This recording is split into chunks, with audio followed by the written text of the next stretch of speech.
Hi student. இது வந்து subject ரிலேட்டடான பதிவு இல்லை. இது வந்து ரிக்வெஸ்ட், ஹம்பிள் ரிக்வெஸ்ட்.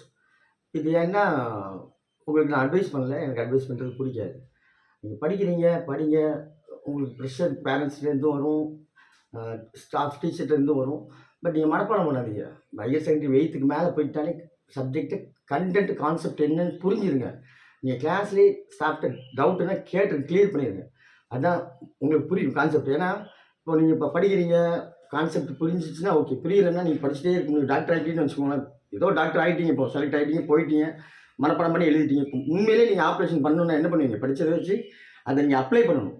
அந்த அப்ளை தான் ரொம்ப ரொம்ப இம்பார்ட்டன்ட். ஸோ மைண்டில் ஒதுக்கி வச்சுக்காதீங்க. உங்களுக்கு இப்போ எந்த ப்ராப்ளம் கிடையாது. பேரண்ட்ஸ் உங்களுக்கு படிக்க வைக்கிறாங்க, டீச்சர் உங்களுக்கு படிக்க சொல்லித்தராங்க. நீங்கள் படிப்பில் மட்டும் கான்சன்ட்ரேட் பண்ணுங்கள். உங்களோட போராட்டம் வந்து ஒரு 12th முடிஞ்சாலே உங்களுக்கு நல்ல லைஃப் ஜாலியாக போகும். அந்த ஜாலியாக இருக்க தான் செய்யும். சேட்டை எல்லாம் பண்ணுங்க, அதெல்லாம் மேட்டர் இல்லைனா படிச்சுடுங்க. நம்மளோட கான்செப்ட் மெயின் படிங்க. படிச்சுட்டு பேரண்ட்ஸ் என்ன வேணாலும் கேட்குங்க. இந்த நான் பேரண்ட்ஸ்க்கு அப்புறம் இன்னொரு ரிக்வஸ்ட் போடுறேன். ஏன்னா அவங்க வந்து படிப்பு மார்க் அடுத்தவங்களை கம்பேர் பண்ணுறது அப்படி ஒன்று இருக்குது. நான் அவங்களுக்கும் போடுறேன். ஸோ தயவுசெய்து கண்டென்ட்டு கான்செப்ட் அதை புரிஞ்சுங்க. டவுட்டுன்னா உடனே கேட்டுருங்க. உங்கள் ஃபீஸ் கட்டி நீங்கள் படிக்கிறீங்க, அதனால அதுக்கான பிரதிபலத்தை ஸ்கூல்லேருந்து நீங்கள் எடுத்து வந்தால் தான் உங்களோட ஃப்யூச்சர் நல்லாயிருக்கும். All the best. வெற்றி நிச்சயம். பாய்.